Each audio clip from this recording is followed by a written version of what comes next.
Hey everyone, welcome back to another episode of Instant Ramen Podcast. I'm your host, Chris, and with me today is my new co-host, since Juan's dead or whatever, Sarah. Sarah, how's it going? Good, how are you? Pretty good. Good. So Sarah and I used to be coworkers, and then I quit because whatever, fuck it. And we're still bros because Sarah and I like nerdy shit. Yeah. Which is essentially why we're friends. You know, Kingdom Hearts and all that stuff. Don't get me started on Kingdom Hearts. Yeah, no, this isn't going to be a Kingdom Hearts episode, but that's fine. We've got a lot to talk about today, which I wasn't really expecting us to have so much, but like, hey, it's good. It's awesome that we have so much to talk about. Binge watching those movies is what got it. Right? But what I want to ask you is, like, how did you first start watching anime? Because I know that you've grown up with it, and a lot of the movies and stuff that we're going to talk about today are ones that you saw when you were younger and kind of, you know. Well, growing up, my mother being half Japanese, it's been embedded in, like, my culture ever since I was really young. So I remember very first watching My Neighbor Totoro. Yeah. And then as I got older, Funimation made the channel. Yeah. And that is when I feel like my anime watching took off, because they had all of, like, the really weird, that I've come to find is really weird. I didn't think they were really weird at first. Yeah, at the time. You're like, oh, no, I watched weird shit. Yeah. Right? Yeah, no. So I started watching it. And then when Cartoon Network does Adult Swim, they used to have Full Metal Alchemist and all that kind of stuff. And then that's what really got me into it. And then I used to be in a big, like, my group of friends, we're all very heavily into, like, animes and reading mangas and stuff like that. So also my friends in middle school and high school were a big influence for it as well. Yeah. And then over time I kind of dropped out of it, but then, like, pick it back up every now and again. Sure, yeah. I mean, because when you're watching anime alone, it's, you know, it's enjoyable. But when you have other people to discuss it with, it's so much more entertaining because anime is such a bizarre thing that it's, I don't know, something to have that validation of, like, yeah, this is an amazing thing, versus other people that don't watch anime. They're like, yeah, I don't know, it's just weird. I don't get it, you know? So watching it on your own, that's always great. I mean, you know, I watch tons of anime without anyone else. But there's something so much more enjoyable about sharing that common interest, you know? So definitely. Anime is one of those very rare things to connect with other people. Like, what did you and your friends watch? Well, Full Metal Alchemist was a big one. Yeah. There was one on Cartoon Network called Trinity Blood, which was very popular in my group of friends. But it also kind of stemmed more in the manga is what we had in common. Okay, yeah. We read a lot of this one called Mare, which ultimately became an anime. Really? Yeah. Well, how do you spell it? It's like M with an M-A with an umlaut over top of it and R. M-A-R. Okay, but A has an umlaut over it. And then I read a lot of Ranma Half. Yeah. Oh, God, I love Ranma Half. And then there was a lot of my friends read, like, Fooly Cooly, and they did a lot of Naruto and everything. I was just never really into Naruto. I never got into that. But yeah, so it mostly stemmed from reading rather than anime. But when anime came about, you know, like, it was no big deal. All of my friends watched the same things too. We all watched Full Metal Alchemist. I didn't watch Trigun, but a lot of my friends watched Trigun and stuff like that. So yeah, honestly, my mom is a really big reason as to why I watch a lot of anime, because I remember her coming into my room all the time being like, oh, have you seen this anime? You should watch it. And then I watch it and then I fall in love with it and I'm like, thanks, Mom. That's such a weird concept to me, because, like, my sister made my mom watch, like, Death Note and stuff, and my mom likes it, you know, she's not opposed to anime at all. But it's just such a bizarre thing for, like, a parent to be like, oh, man, check out this anime, dude. Like, this is great. That's so cool. That's really rad. Yeah, it's definitely made it very interesting, because, you know, a lot of my friends are, you know, of all types of ethnic backgrounds. But I don't have very many, like, Japanese friends you know, any other type of, like, Asian friends, really. So, they're, you know, my mom, being who she is, she's like, oh, check this out. And then all of my friends are like, your mom knew about that before you did? And I'm like, yeah, that's my mom. She's in the loop. I'm not. Yeah. It's interesting, like, some Japanese people hate that all that they're known for is, like, anime, right?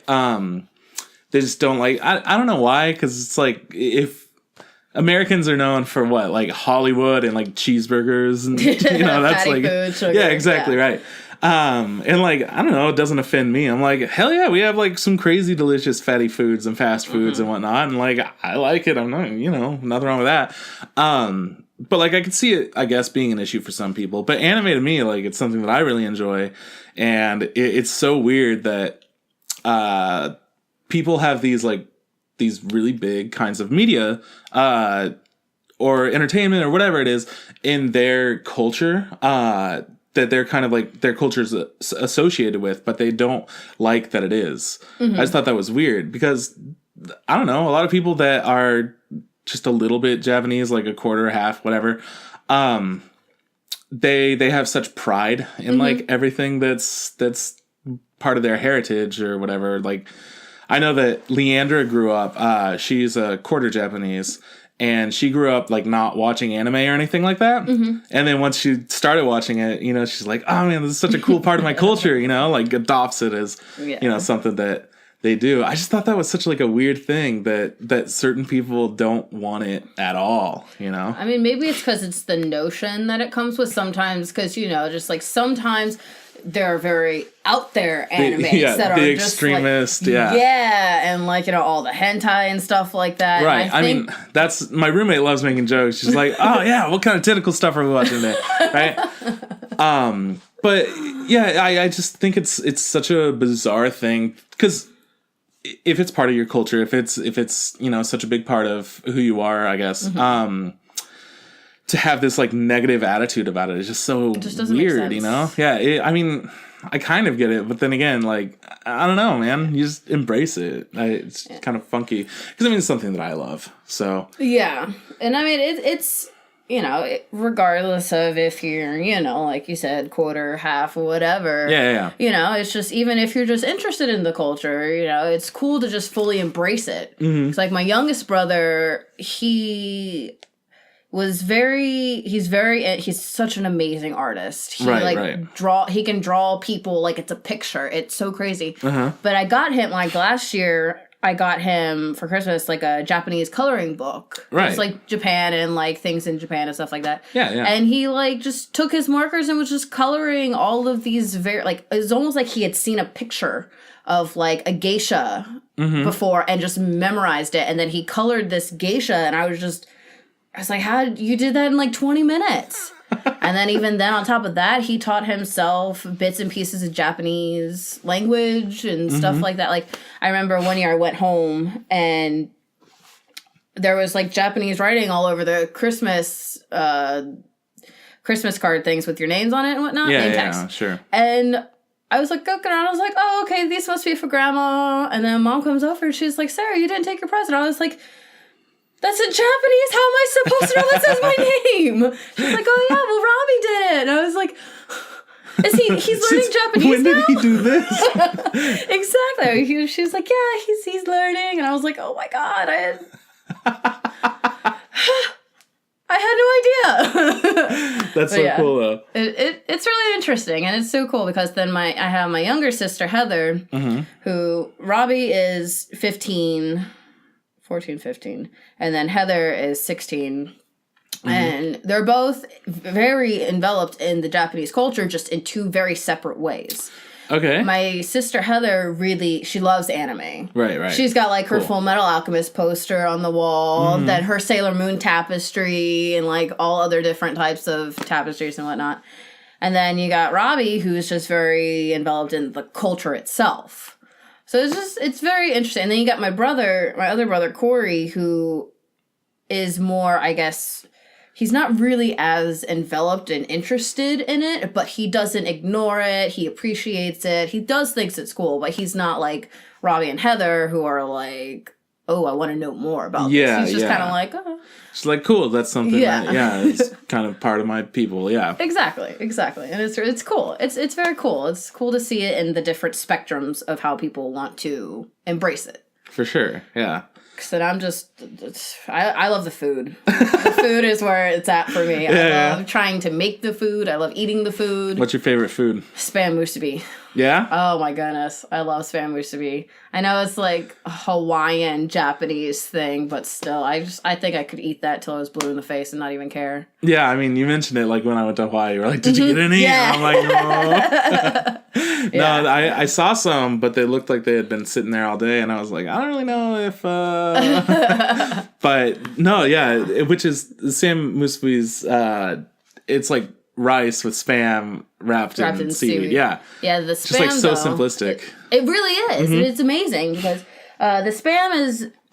The way I learned it was it's fried in a soy sauce sugar mixture. So it's almost kind of like a homemade teriyaki, but so much better because you can have it as sweet as you want or as salty as you want, whatever. Spam's already salty to begin with. It's fake meat. But yeah, no, it's awesome. I love it. And I want to learn to like make more dishes and stuff like that. Like I have found ways to make my ramen not just ramen. Yeah. Because just my mom... special and, exactly. Because my mom and dad told... Because they both went to high school in Japan. Because that's where they met. Right. And they were telling me that... They're like, oh, yeah. And in our high school, there was a ramen line. And I was like... In your high school? They're like, yeah. There's like... You had your food. Your regular food that changed every day. And then there was a ramen line. Kind of like how like in... I guess... I don't know if it's the same out here or not. But like... We had like our hot food menu. And then we had like our pizza line. I mean, I don't remember. It's been a long time since high school. You know. Well, our high school was right next to downtown, and they would let us go off campus, so we would always just head there for lunch. Since it's about the same price, you get a bagel dog with a drink for $2.50. Like good amount of food, plus you get out of school, so that's kind of cool. Oh, we didn't have that freedom. Yeah, exactly. So I'm like, I don't know. It's been pretty much since. Because in junior high, I know that we had like this snack type area where you could get like garlic bread, pizza, cheese fries, some like weird snacky things. And then there was also the lunch line, which was inside of the cafeteria, and it had a lot more lunchy type foods versus snacks. But whatever. Who did that? But having a ramen line, that would have been dope. Right? So how would that work out? Did they just have like the ramen of the day? Or that did they part I don't enough? know. Okay. I didn't ask enough questions. Not that I don't think my parents would have even really remembered. Yeah, exactly. I'm like, I don't remember my stuff. What are you talking about? Yeah. But no, it's pretty cool. It's a very interesting culture, and I love learning more and more about it. How do you feel about food and anime? Because I know whenever I see it, I'm just like, oh my god, that looks too good.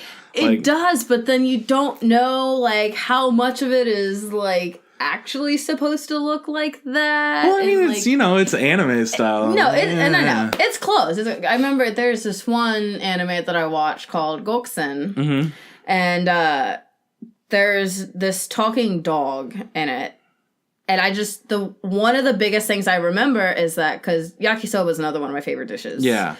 And there's a dog, and he just is going through the lunch line, just eating this yakisoba, and all he has to say is, "This is some damn good yakisoba." But the dish itself, it did look like yakisoba, because it's just, it's just fried noodles. So it was just really strange, because I don't know how much of it is actually supposed to look like that. Yeah. Because sometimes they look very similar. And then when they do something where they zoom up on it to specify on the food, they're like, look at these details. And then it looks like it.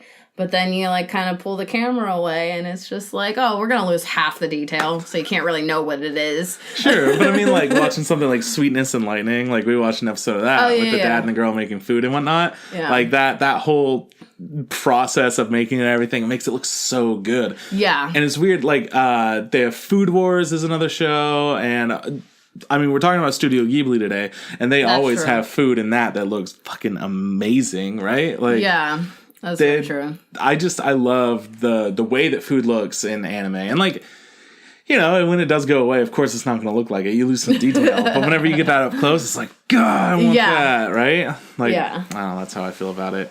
But, I mean, we have a lot more that we could talk about, because I know you've got a huge passion for, like, Sailor Moon, and you love Full Metal Alchemist. It's, like, one of your favorites. So, like, we could talk about all those things. But today we're talking about Studio Ghibli, which is another huge part, I feel like, of a lot of people's childhoods, whether they realize it or not. We kind of talked about this before. Yeah. How, like, you know, people that you wouldn't expect to have watched it have grown up with it, because it's kind of like a Disney thing. So people just wind up watching it. Like, Spirited Away is a huge one that everybody's seen, because it won, like, all these awards, and it's a whole different thing. And Totoro is, like, such a big thing in pop culture, too. Like, Toy Story 3, there was a friggin' Totoro in the background just hanging out. Was there really? Yeah. I mean, it's huge, which I think is awesome. But before we get into Studio Ghibli, why don't we go over the news? All right. Cool. So, this week, Netflix hired a director in charge of anime, and I'm pretty excited about this. I don't know necessarily what it means, but I think that it could definitely be a huge burst in anime coming to Netflix, which could allow us a bunch of shows that we maybe haven't seen, some more niche things, some things that are kind of like left to the sides, like Nichijou, one of my favorite shows. I don't remember if I ever showed it to you. It's like, it's got this really bright color palette, kind of pastel colored, and it's about these girls, and it's called My Ordinary Life, and just like these crazy things happen, but it's just a really fun, lighthearted comedy show. And I think it came out like pretty recently, 2012, 2011, something like that. But the licensing for it was lost pretty quickly. It was on Crunchyroll for like a minute, and then the licensing ran out, and nobody's been able to have it, right? Yeah. So, I don't know, you know, Netflix has so much that they can do. They're funding all their own shows and whatnot. They have rights to all these different shows. This could be a huge thing, you know? We might be able to see some of those lost gems. And a while back, Hulu got rid of a ton of anime, which was a bummer. Like, a few shows I was watching, now I can't watch them, you know? So maybe we'll see some of those pop up on Netflix, you know? Cool. You never really know. Not only that, it means that we might actually get a Netflix original anime, too. Oh, probably many of them, because there's so many Netflix original shows now. Exactly. And now that they're opening another door, you know, there's a whole stem of creativity they haven't been able to touch yet. Yeah. Because they haven't done anything really with anime except pull some from other companies and then put it onto the Netflix platform. Which, and not only that, like, there's some shows that'll pop up, like Samurai Champloo or Eka 7 or something, and they're on multiple platforms that you can watch it on. But then there's some Netflix originals, which aren't really, but they just have the rights to them. Yeah. Like Seven Deadly Sins, Knights of Sidonia, and now Little Witch Academia, which I'm upset about. I talked about this earlier today. I've been so hyped about it, and I've been talking about it on the show a lot. Little Witch Academia is finally getting a TV show. It's coming out this month. I'm so excited. But because Netflix owns the rights to it, I have to wait until the full 25 episodes air before I can watch it, because it's all going to be on Netflix, which is a huge bummer to me. But I think it's cool that Netflix has the potential to work on their own projects and be able to be like, here's this. So that way I'm not like hyped about a show that's airing in Japan that I can't watch, you know? Well, especially because a lot of the newer Netflix originals are just incredible. Yeah, like, definitely. They're amazing shows. So, you know, that really gives a lot of hope and potential for the new types of shows and what they can come up with it. So that is very exciting. That's gonna be cool. I'm pretty stoked. I'm interested to see what happens with it for sure. Yeah, and not only that, Netflix has all these very original kinds of projects, not just like good projects, but very unique ones. And they might not be successful. Sometimes they are successful, but we might be able to see some really unique new animes come out. Like, I mean, we've seen Avatar: The Last Airbender, and we've seen adaptations of so many different kinds of anime. Like, we're seeing Death Note's coming out soon, the Netflix original movie, based off of the show, you know, and then we've got Ghost in a Shell coming into theaters. We have so many different adaptations of anime. What are they going to do that's more unique and original that Netflix likes to do? So I'm pretty excited about it. Like, hearing this news was awesome. I know other people are stoked about it too. So let's hope that works out. Next up, In the Corner of the World is named Best Japanese Film of 2016 by Kinema Junpo, which is Japanese oldest film magazine. So that's pretty dang cool.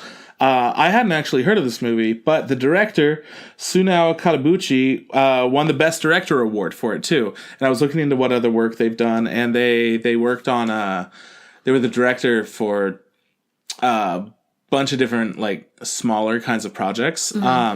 Like short films or like films or films, yeah. Series? But this is the most recent one. They haven't been around, like they haven't done anything in a long time, and then they come out with this one.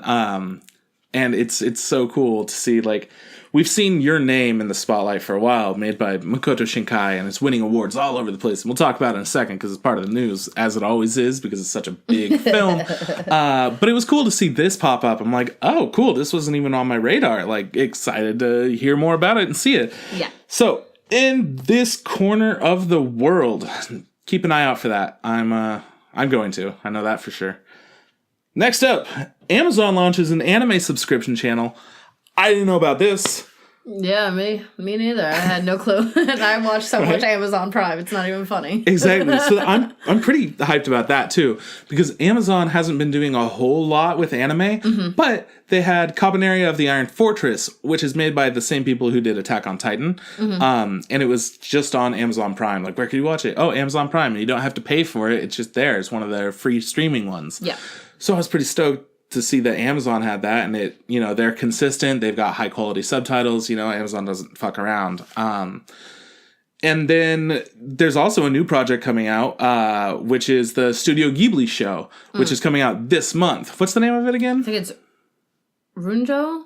That sounds right. Hold on, I have it on my phone somewhere. I sent you a picture of it. Yeah. Yeah, so they're coming out with that. And I wonder if this is going to be, since Amazon's going to, or they have launched it. Ronja. Ronja. Ronja. Ronja. Yeah. Ronja. Ronja. Ronja the Robber's Daughter. And yeah, since Amazon has launched this, I'm wondering if this is going to be like one of their first animes that they're going to put on here, since I haven't heard about it being anywhere else except for Amazon Prime. So that's pretty cool. We might be able to see a lot more from them. I'm not as excited about Netflix or about this as I am with Netflix. Yeah. Because I feel like more people have Netflix and more people watch Netflix shows, and it already has like a really big reputation, but Amazon Prime only has like a few shows that people really talk about. Like, I know Transparency, what's it called? Something along the lines of that. It's won awards and whatnot. But I haven't heard about much more on Amazon Prime, like original stuff. I know Amazon Prime is actually really up and coming. I've been hearing more and more people say that they're using their Amazon Prime for watching television, movies, and stuff like that, compared to like what Netflix. You're right. Everyone has Netflix. Everyone does, yeah. And I feel like now, you know, people are starting to experience more Hulu and more Amazon Prime, but everyone still has their Netflix that they go back to. Oh yeah, absolutely. So I'm excited to see what this will lead to, kind of see what the potential things are, and we'll probably bring it up soon once we actually are able to see what's happening with it. Yeah. But I'm very intrigued. I'm excited about it. It's a cool thing that's happening. Can't do anything. You know what? Good. Fuck all that, because Kizumonogatari III Film, which is I don't know if you know about the Monogatari series. No. They've been around for a while. It's kind of like a all over the place series that has to do with spirits, and it's kind of like a harem type show, and it's got like this amazing animation and such complex weird stories, and it's very interesting. They've released a couple of movies recently, and Kizumonogatari 3, it's been a 3-part series, all in film, I think. I don't think any of them have been shows. What do you mean the by rest like of it has 3 parts? Like you know, like Matrix. There are 3 Matrix movies. You know, it's like that. I never watched Matrix. Okay, it's like Lord of the Rings. Like Star Wars. Star Wars. Okay. Do Star Wars. I know Star Wars. It's like Star Wars. Anyways, it earned 87 million yen in the first weekend's debut, which is pretty big. And I think that's about $870,000.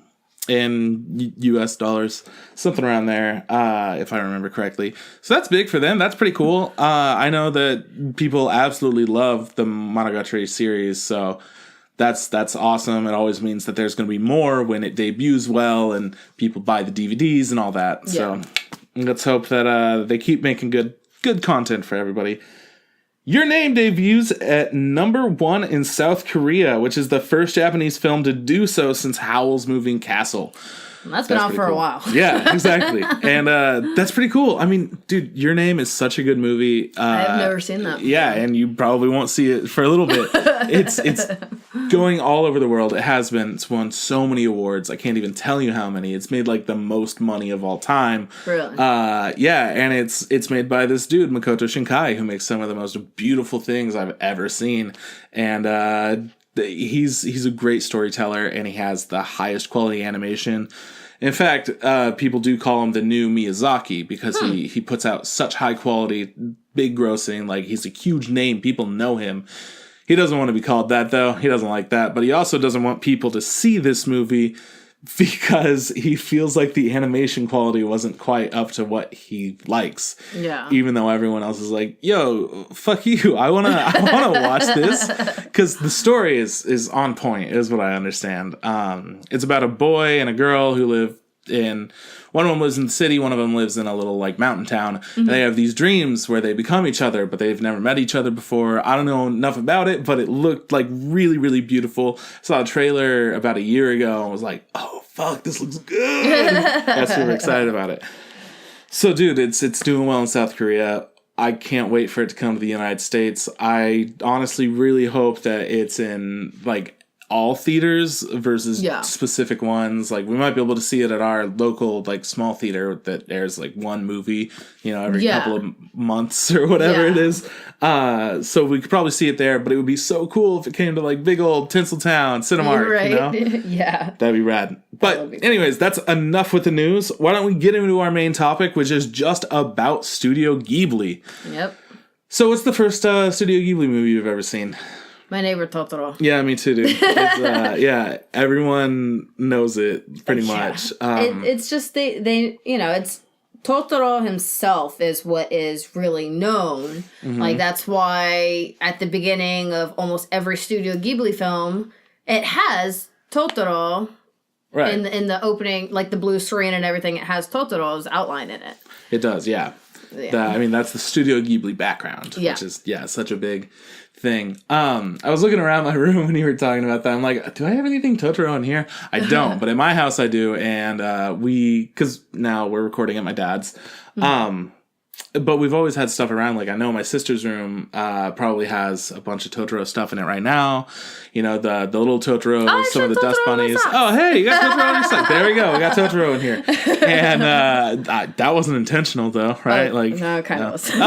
What's wrong with you, you weirdo? Well, I was like, all right, which Miyazaki socks do I pick today? Totoro, because that's my favorite. Okay, well, yeah. I didn't have work today, so I could wear my fun socks. Right, but I mean, like, you don't wear it, like, for this episode. You're just kind of wearing... Because you like your Miyazaki socks. Yeah. Yeah. When all 4 pairs are dirty, I have to wash them so I can wear them again. Right, exactly. Totoro is just such a big thing, big part of the subculture of anime. Just a big part of, like, animation media and just in general, like, character design and whatnot. Totoro is just such a recognizable face. Like, pretty much you see it and you're like, oh yeah, that weird rabbit thing. Like, I know what it is. I've seen it everywhere. It's like Mario of anime. Think of it like that. Yeah, that's a pretty good comparison. Mm-hmm. And Totoro was not actually, I was surprised by this, it wasn't actually one of the first Studio Ghibli movies. So I can't remember exactly, but I think that they had made the design for him, like, forever ago and used him on their logo initially. But I might be completely wrong and off base there. But it's what they use now, and that's such a weird, cool thing. Anyhow, let's talk about Nausicaä of the Valley of Wind. This movie was one that was directed by Hayao Miyazaki, who's, like, the guy of Studio Ghibli. Everyone knows his name. He's, like, the household anime dude. People are surprised when they find out a film is done by Studio Ghibli, not by Miyazaki. Right? And, like, not every Studio Ghibli movie was made just by Studio Ghibli, too. Mm-hmm. This one, actually, was made before Studio Ghibli existed. And it was made in combination with Studio Hibari. And it was made in 1984, and I think Studio Ghibli was founded in 1986. Mm-hmm. So we're seeing something that was, like, everyone that was working as Studio Ghibli before they became Studio Ghibli. Yeah. That's what we're seeing here. And Nausicaä Up the Valley of Wind was, since it was the first one, it had a little bit different, like it was treated differently, I guess, is how I'm gonna say it. Like the animation or just the whole storyline in general? Like, not really having to do with the movie, but having to do with the release of it. Gotcha. Since it was like a really big, super important thing that won all these awards, and it was just like such a good piece of work. But at the time, it was not something that was like easy to kind of access, I guess. Anime wasn't like as prevalent, you know. So it had an English release under the name Warriors of the Wind, which was, it was heavily edited, and it told a different narrative aimed towards children, kind of appealing as a childhood adventure film, which is super weird to me. So they took away a lot of the darker themes of it, because it's, you know, it's about, like, saving the environment, and it's like the Ferngully of anime kind of thing. Forever ago, though. It was before Ferngully, I think, right? Like, I think Ferngully was like 90s. Yeah. So anyhow, this movie came out, and it was a really big proprietor of like save the environment, stop hurting it, like even if it seems bad, we have to protect it kind of thing. That was the overlying message, and it was violent, you know, it had a war breaking out, people were dying in it, and these if they would have let the isopods or whatever they're called alone, then everyone would have been fine. Yeah, but I mean, so I wonder, I haven't seen Warriors of the Wind, but I can only imagine that they would remove a lot of those themes, and like they wouldn't even bring up those kinds of like, oh man, everyone's gonna die if this happens kind of thing, you know? Like, I don't know, it just sounded super bizarre. I'm tempted to try and find this other one just to see what the difference is. Right? I could only imagine that the voice acting wasn't exactly up to par as well. Just the whole thing sounds like such a bizarre extra thing, and it was, you know, it was during the 80s that this was made.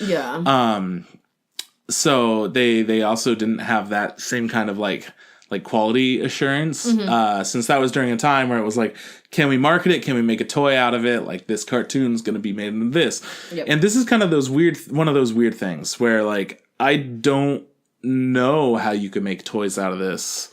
Really, maybe out of a little fox friend, but oh my gosh, that fox is a little stuffed animal. I would carry one of those. All right, so tell us about the plot of this movie. If I remember correctly, it's about Nausicaä, who is... See, I'm drawing a blank. She's like a princess or something like that. She's something. She doesn't seem like a princess, but no, I'm pretty sure she is. I don't know. She shows up, like, hunting down, what was it, like the eye of one of the isopods or whatever. Yeah, but it was like out of a husk of it, out of its like left behind, like it shed its skin, and she wanted to get the lens for some kind of like a protection thing or like shield. I don't really remember what it was either, but yeah. But yeah, and it just shows her like tearing into that, and then all of a sudden she can. I remember when we watched it, she's like, she was going back because there was one of those creatures that was just going, he was on a rampage. Yeah. And somehow she, you know, has her sense and she calms him and makes him go back to where he came from. So he doesn't hurt any of the citizens. No one tries to hurt him. And she, from what I remember, she ultimately just tries to keep the peace between the humans and the valley. Which she's able to do really well. Until these other people come in and they are trying to, like, since there's so much aggression in the valley and with all the spores and whatnot, it's not made for, like, human contact. Yeah. The animals are going to fuck you up. Yeah. But they were just like, whatever, we'll just, like, burn it all down and then they'll die in the fire. But that just makes everything more aggressive. Yes. So there are the different, like, countries, I guess we'll call them. The different, like, I don't know, groups or whatever. Provinces. Yeah, sure. Yeah, and they all communicate, but it's more so in, like, nope, we're going to burn it down. It's like, well, you can't do that. And they're like, well, what are you going to do about it, nerds? And they, like, pretty much become like a dictatorship and they take over the whole country and like say you can't do this and you guys are in jail and like we'll burn you all down if you get in our way because we're just trying to make it better for everyone. Yeah, and they're not listening. So it's like a big war movie kind of where it's all over the environment. Like it's all about the environment and saving the environment. Yeah, she reminds me a lot of Princess Mononoke in her sense that she wants to just protect what the earth has given. Yeah, very similar themes. Humans were very... In the movies, humans are very demented and want to take advantage of everything the Earth has to offer, but in the wrong way. Mm-hmm. And a really big theme in a lot of Miyazaki movies are just, protect the environment, and the environment will, like, show us what to do and all that. And this, being his first movie, he must have been, like, or not first movie, but the first one that he's directed, you know, under Studio Ghibli and all that. He, clearly had a message that he wanted to tell, and it's something that's still brought up in all these different movies. Mm-hmm. We've seen it in Pixar, with WALL-E, that was the whole theme of that. It's still a message that's coming across. Like, it wasn't just of the time. It's kind of like a timeless thing where, we should still be paying attention to this, and it's just told in different ways. And I thought that this was a really entertaining movie. Yes. It's old, but the animation kind of holds up, and they look like it was a different time, I guess. Like, their outfits and everything. Yeah. Well, I feel like their outfits are a little more, not necessarily timely, but just kind of, like, where they are, like... Sure. Where they live. Like, it makes sense in terms of that, but I feel like if it were made now, they would have a different, like, kind of style, because they had this, like, poofy look. Like, everything looked a little bit poofy, and that's kind of something that we've seen in Studio Ghibli a lot, which it's gone away more recently. Yeah. But that like, poofy-looking, like, adventure gear, I don't think we would see that again. And, like, in Princess Mononoke, he had a normal shirt instead of, like, a poofy jacket. Like, I think that's true. I think that it definitely had to do with the time that it was made. Like, that was the animation style. That was how anime was. They had these outfits that didn't look like real outfits, kind of thing. But like instead of being like whimsical, like this is the time it fits or whatever. Yeah. Like, sure, it makes sense in terms of the movie and everything, but it could have also been a different outfit that makes sense. It just, everything felt like very old feeling, if that makes sense. Like, you could tell who was going on the adventure, who was going to be fighting, and who was staying in the background. Yeah, exactly. But I thought it was a killer movie. The character designs were pretty good. I really like a lot of the creature designs and the story and everything. And there's just like an ocean of these just treacherous isopods that are about to like destroy everything. And you really feel that like impending doom and everything. The music. Well, it's the red eyes. Yeah, exactly. Well, not only that, they're like tearing shit up when they're running, That's true. But the music in this movie is the most 80s thing about it. Oh my God. It just comes in with this bloopy keyboard like all the time. And it's still beautiful and great, and it fits it and everything. I was too mesmerized by the art style to even take in consideration that there was music. It was so ridiculous. I love it though, but it does not feel like a movie of like now. Yeah. It feels old. So when you go into watching this movie, I wouldn't expect to love it. Especially if you're not used to that older style of anime. Yeah. Like, you've watched Sailor Moon and everything, which is it's my ancient, favorite style of anime. Yeah, exactly. So you're used to those older animation styles. And like, I started out with Trigun and Pokemon and Digimon and all these like older animes. So I'm also used to it, but other people that come in and they're like, oh yeah, Death Note, that's like old anime. And then they don't realize, exactly. There's at least like 50, 60 more years back you could go. Astro Boy and whatnot. Oh my goodness. Galaxy Railway. That one was one of my favorite ones too. So this older style might be kind of like a hurdle for certain people to get over. But I remember trying to watch this when I was a teenager like a few times, and I would always start it, but I had kind of a slow start, and I would always get bored and do something else. Yeah. And then finally, once I sat down and watched it, I was like, that was a good movie. That was great. Like, of course it is.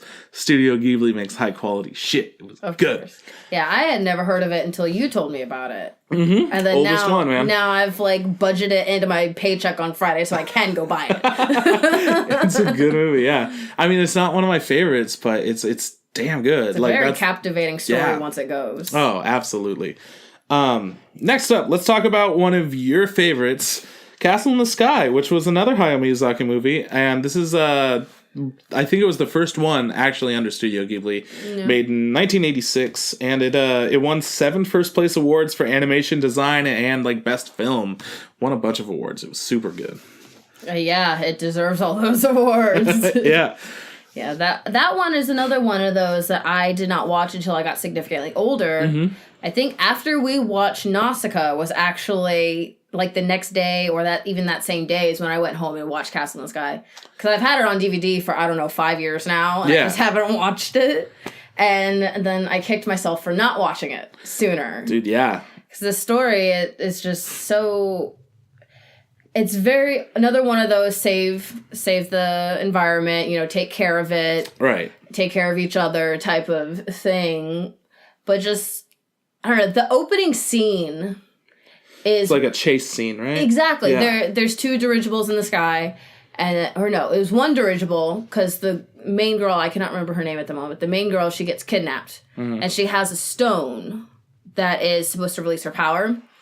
And yeah, just that first scene when she's kidnapped and the Sky Pirates are trying to get her out of this dirigible because they want the stone that she has. But then she ends up just falling from the dirigible to begin with. Mm-hmm. And not too far from before she is about to hit the ground, the stone takes over and lets her float down. Right, yeah. And then that's when the boy catches her. And the thing that did kind of off-put me about his character at first is like he catches her and it's just like it's almost like he's instantly in love with her.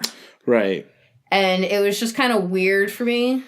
It was just like it's like a switch turned. He was minding his own business. The next thing you know, he's in love with this girl. Mm-hmm. So that was kind of weird. But then it's amazing because actually my friend Kristen and I were talking about this today. It's amazing because it's not romantic, like, let me smother you in my love, let me give you all these things, more like, let me help you figure out what you're doing, let me help you protect you type of love, which is much more important than, oh, here, let me give you kisses, and let me give you flowers, and stuff like that. So, yeah, and then once they actually, the fact that his father... Pazu's father is convinced that there is this castle in the sky. He takes that mission after his father passes away. Like, all right, well, we gotta go there. Exactly. Yeah. And then once he meets, was it Sheeta? Yeah, Sheeta. The main character girl. Yeah. She is able to help him find that with her stone. And then once they find it, that's, everything takes off. Mm-hmm. And it's just an insane story from her trying to protect this castle in the sky that only comes around every couple of hundreds of years. Yeah, in this, like, crazy storm thing. Yeah. And it's like a tornado or a hurricane or something like that. Some kind of a sky anomaly. Yeah. Yeah, that only comes around when the castle's there. And only the castle is inside it. And people get in there and... don't come out, but of course because this is Castle in the Sky, they do come out. But yeah, no, it's just an incredible story, and it's another very captivating story. The art is fun. Oh man, yeah. I love the creature, the like robotic creatures that look like they're very intimidating and very dangerous. Right. But they are so gentle. I love them. You wouldn't expect it. They just have these giant wing-like arms that are all like segmented and they're covered in moss and have these big old like empty-looking eyes, and I don't know, they're these sweet-looking giant robots. They're badass. I love them. Like, honestly, one of my favorite designs. in like any of the movies. I love those robots. Yeah, I wish I could have my own robot. Seriously, just walk around. That'd be great. Yeah, Castle in the Sky was a sweet movie. I've seen it 2 or 3 times, but for some reason, like I always forget about a lot of it. Yeah, like I don't know why. Something about it, I just can't remember how the story flows and everything. I always just remember, yeah, they got to the castle in the sky and there were robots and it was a castle. Duh. But then it's like, oh no, like, yeah, there's the whole half of the movie that's not even part of the castle. Yeah. So it's very true. Dude, it's a great movie though. I love it. I remember first like hearing about it when I was a teenager and being like, dang, there's a lot of Studio Ghibli I haven't seen. Like, I didn't even know this existed. And then I went and found it and it was great and still love it. Yep. And I don't know, like, do you, for most of the Studio Ghibli movies, have you watched them like in English or in Japanese? Or in English. That's one of the great things that I think they've done. Yeah. Is even some of the older ones, like I think Nausicaä and maybe Castle in the Sky, Grave with the Fireflies, like a lot of them, they've gone back and they've redubbed them because it felt old and it didn't feel right. So they wanted to like do it again and make it feel better. So yeah, I think that these are some of the best dubs you could find. Absolutely. Though I do have something to say about that. With My Neighbor Totoro, is the newer version has like Dakota Fanning in it, I think, or something. I feel the same way. It's different. That I remember watching the older one. And I wanted it on DVD, but my mom had bought me the one with Dakota Fanning, and I just told my mom, I was like, Mom, I can't watch this one. The voices are not the same. It's like really I totally get with my head right now. I mean, that's one of the things where like even with some like newer anime and stuff, they've got good voiceovers, but I can't do it. Like I guess the Eureka 7 voiceover is really, really good, but I can't handle it. I watched it in Japanese, so like hearing them sound this different way, I'm like, what? No, why is he? No, like the main character is also the main character in Trigun. Yeah. They have the same voice actor or whatever, and I watched Trigun in English originally, and I've seen it in Japanese, and they're different voices, but I liked both of them probably equally. Yeah. And then trying to watch Eureka 7 in English was just like, well, that's just Vash the Stampede as Renton. Like, what the heck is going on? And then all these other characters that I recognize, and it's all funky and weird. So yeah, I definitely understand that. Like, once you're used to it, you can't see it another way. But my story for Totoro is I was trying to find it in Japanese because the DVD that we had didn't have Japanese as a language or audio option or whatever. So then I finally found a version of it that had Japanese with English subtitles, but it was Japanese with English subtitles for the English version.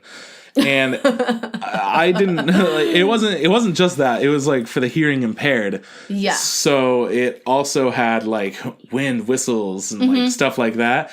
But then in the English version, I love that. I love subtitles. But then in the English version, they added a lot of dialogue, like a lot. You mean like the English speaking one added a lot more dialogue than the subtitled one? In Japanese, there's a lot of points with just silence. Yeah. And it kind of lets you know, like, this is a farming, like, area. This is just, like, nature is, like, a huge part of this area. It's silent, you know. It doesn't need people talking all the time. But then in the English version, people are just having conversation, like, nonstop. And it's just, like, people are out in the rice paddies, like, doing their thing, talking in the English version. But in the Japanese version, they're just, you know, working. They're not saying anything. So there were a lot of points where I'm watching it in Japanese, and then it's just like, hey, how's it going? Oh, you know, it's pretty good. But they're just like not saying anything at all. It was, that definitely took me out of it. So I've had some weird Totoro audio experiences too. That's too funny. That's hilarious. Right. But it doesn't take away from the movie at all. No, it was just like a different thing. And yeah, we'll talk about Totoro in a second. But right now, let's talk about Grave of the Fireflies. Now, this is the first movie that wasn't directed by Hayao Miyazaki. It was directed by Isao Takahata, and it was made in 1988, just before Totoro. Yep. It won 3 awards. 2 of them retroactively in 1994, and it also spawned 2 live-action films made during 2005 and 2008. And the story's told from the cousin of the main characters. I had no idea. Yeah. You know how the whole movie is about these two kids in World War II. And they're being bombed and whatnot. The towns are.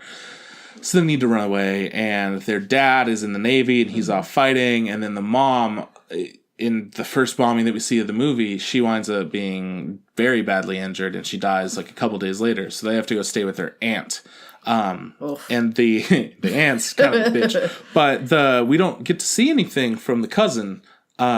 Who the one that's working is told from her perspective. Yeah, the girl. I don't know if she's working or going to school or what it was. But yeah, during her like being in the anime or whatever, all the scenes with her are pretty much just like she's quick. Eating. She's not doing much. She's like, all right, thanks. I'll see you after work. You know, wrapping that up was her pretty lunch much and it. Yeah. And that's all that we got to see of her. So. Yeah. Knowing that this movie is semi-autobiographical was kind of weird. And I wonder if it's because it was actually from this girl's perspective. Because the movie starts out and it's like, this is the story of how I died. Yeah. And then we get to see, you know, these kids die. Which is... The whole time, you know, I thought it was going to be more sad, but it's just like because I knew that they were going to die, because I know how the story is going to go, it wasn't as sad. It was depressing. It's already anticipated, though, what the ending was exactly. going to be. So it didn't, you know, have that like whole tear-jerker moment for me at all. I almost ran into a couple of those, though. Oh, sure. You know, you get close, but it didn't, you know, push me over the edge. Yeah. But yeah, since it's semi-autobiographical, I wonder if it was originally from the cousin's perspective, because she did get to see them and knew the whole story about them mom and whatnot. And that's kind of where we get to see the story start. We don't get to see them like hanging out as a normal family. Yeah. We didn't get that. Yeah, because pretty early on, the aunt was like, oh, well, you know, you need to get a job or you need to go serve or something like that. Pretty much from the beginning of them getting there. She kind of divided it already for them. Right, exactly. As soon as, like, the whole movie started. Yeah, so this movie being from a different director, you can immediately tell because Hayao Miyazaki uses the same characters, just with different like colors and different personalities. Different hats and yeah, exactly. But he uses all the same like face shapes and hairstyles and whatnot. It just kind of swaps everything around. Yep. Which is pretty cool, like that it doesn't feel like it's old. It still feels fresh and new, but it's like, oh yeah, that's the dad from Totoro, but he's just a side character. Tight. You know? Exactly. So since this is Isao Takahata's movie, we don't get those same characters. Everyone feels like different. But there's something weird about it where it still feels like a Studio Ghibli movie. There's something about it, that the animation style, like maybe the body shapes or maybe just how the characters move. Something about just all of the Studio Ghibli movies feels like they're a Studio Ghibli movie. Yeah, know? It's definitely the art style, I'd have to say, because a lot of, like, I remember the children look a lot, like the younger girl looks a lot like Mei from Totoro, and her body shape. Of course, very different hair. Her hair kind of, like, really annoyed me, to be honest. But very similar body shape, very similar movements and stuff like that.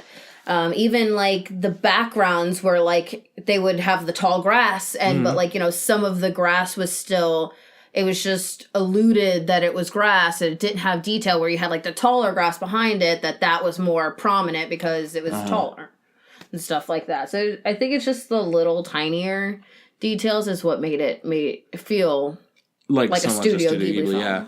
And I'm sure the color palettes are all similar. Like they use a lot of the same colors. Even if this movie was more dark and had like dirtier browns and grays and blacks and whatnot. And stuff like that too, even though we had that, it didn't have that like popping color that we normally see throughout all Studio Ghibli movies. Because this is a completely different kind of story. Yeah. But it's still like, you know, when the colors were there, it was just like, yeah, these are the same kinds of reds that Studio Ghibli would use. Yeah, like their cooking pot. The bottom part of that cooking pot was like pink. Yeah. It was like a salmon pink color, just like Mei's shoes in Totoro. Yeah, something about it it feels like a Studio Ghibli movie, despite it being a different director than Hayao Miyazaki, who we're more accustomed to, and it being a very, very different kind of story, because normally we're used to these fantastical, like magic and whatnot stories, otherworldly, fantasies. This is just set in reality. This is a true story. This is, like, this is what happened after Hiroshima and Nagasaki. This is how these people lived their lives and everything like that. And, I haven't personally talked to my grandmother about, her experiences after that, but I wouldn't imagine they were too far off from what was depicted to, like what I learned in history about what happened with the bombings and everything like that. Like, I don't imagine they're too far off. Yeah. But I also wasn't there, so I can't really say for sure or not. Absolutely. Yeah, a couple of things that I didn't like about this movie were the music would start up and it kind of like took me out of it every once in a while, because sometimes like music needs to ease into things, but it was like he's looking out at this field and it's all like on fire or something, and the music starts up like really quick and like loud, and I'm like, oh man, it was silent like right before this. That really, if it was like a lot of noise, like if it was an explosion and then the music comes in at the same time, it's a lot easier to get into that, because an explosion is supposed to be abrupt, and then the music starting with that would have been a little bit more calming. But that was like my biggest complaint. I kind of wish that they had more characters. They didn't have, a lot of dialogue from anyone except for the two kids and then aunt. The aunt, and that was pretty much it. Those are my two complaints. It was a really good movie. Yeah. It was really depressing. It depicted what I could imagine as a realistic, post World War II situation. And yeah, it was a great movie. I know one of your friends told you needed to see it. Yeah. My sister used to watch this. We've talked about this. My sister used to watch it and she loved it and it was so sad. And I never watched it. I didn't want to watch a sad ass movie. I loved them, but then going into it knowing it's sad, it was like, fuck, man. Okay. Yeah. So I didn't actually see this until we watched it together. Yeah. But I knew about it and I'd seen like clips of it, and then, I knew pretty much the whole movie. Yeah. Before I saw it. But yeah, it was a fantastic movie. I don't think this is for everyone, but it's definitely a good ass movie. It definitely is one of the heaviest movies that I've seen come out of Studio Ghibli. Just because it's not. It's not lighthearted. No. At all. Like, you definitely have to want to watch this. It's not one of those you can stumble across and be like, oh yeah, look what I'm watching. No, you kind of have to be like, okay, I want to watch this. I want to see this story. Oh yeah, you got to prepare. Exactly. Just because, there's some people that probably could just be like, oh yeah, look, it's on, I'm going to watch it. But then, like, if I didn't know what I was getting into ahead of time, I would have had a lot harder of a time with it, just because it was just very sad. It was good. It was very well done. It was amazing, but it was just a very sad movie that I could probably watch once every couple of months. Couple of months? Yeah. Oh, shoot, that's soon. Well, I could watch almost any of these other movies once a week, but I don't know about that one. Yeah, that was a little bit heavy. But if you're diving into the whole Studio Ghibli world and you want to see everything, this is one that you definitely need to see. Definitely. Because it's so much different. It is so much different. And yeah, if you want to get, the full situation for Studio Ghibli, check this movie out. Definitely. It was good. It definitely deserved the awards. I need to see at least one of the live action ones. I don't think that it's going to be good. No. I want to see it. All right. Next time we hang out. Okay, perfect. Next up, let's talk about a little movie called My Neighbor Totoro. Made by Hayao Miyazaki in 1988, about a week after Grave of the Fireflies came out. This came out. So pretty good way to change the pace from something so dark to something so beautiful. Very lighthearted. Now this won 6 awards for Best Film, and damn, did it deserve it. It was a big part of my childhood. I watched this movie so many times. Yeah, that's the one that I feel like, whether people really truly remember it or not, that's one of the ones besides Spirited Away that everyone has seen. And it's just very, very big. I know that a lot of people don't remember the story that much, but they definitely remember the feeling of like imagination and like this whimsical world that these kids go into and everything. But realistically, the movie's about, kids, 2 kids with their dad and moving into a new home, and then they have like a neighbor nearby that helps out a lot, and they live in a little like farming community town thing. While the mom's sick in the hospital. Yep. I think with cancer or something. I don't really remember if they explicitly told you. Problems. Heart problems? Okay, that makes sense. I can't whatever. Remember. I can't remember. She gets over it, so like it doesn't really matter heals. what Spoiler, happens. she heals because this isn't a sad movie like that other one. It's a good-ass movie. But I mean, it does have those sad moments in it. For sure, which makes it such a good movie because of that. Like, they're not super sad, but just kind of like, weird and they have depressing. I think the saddest part of that movie is when May and God, I can't remember the older sister's name. But when they take the cat bus and then they're exploring and they go see their mother and they're sitting up in that tree just watching the mother. I mean, I think if I remember correctly, the mother and father are laughing and whatnot, but it was just, I don't know, that it just gave me a weird feeling. Yeah. With the parents sitting there, conversing and trying to, be themselves with each other, but then there's also these 2 children sitting in the window being like, hey, don't forget me. Right. I mean, the saddest point to me was May running away. Like, oh, yeah, that. Yeah, Satsuki's just like, wait, where'd she go? And like trying to find her. And then the whole farming community is just like, hey, May, where are you at? And I then kind of blocked that out of memory. Yeah, exactly. That is really sad. Yeah, she's just trying to see her mom and she like runs away and like. With her ear of corn. Yeah, she wants to bring her the corn as a present. She's just like crying and like muddy and so sad. Yeah, and the older lady's all sad and freaking out too. Yeah, and then she's like scolded and feels even worse. And yeah, that was, that's probably the most emotional part of the movie.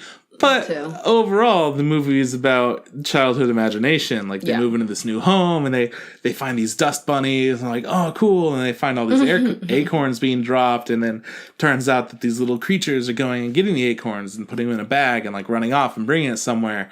And they're bringing it to Totoro, this giant forest spirit. Yep. And only the kids can go and find them. Adults can't see them.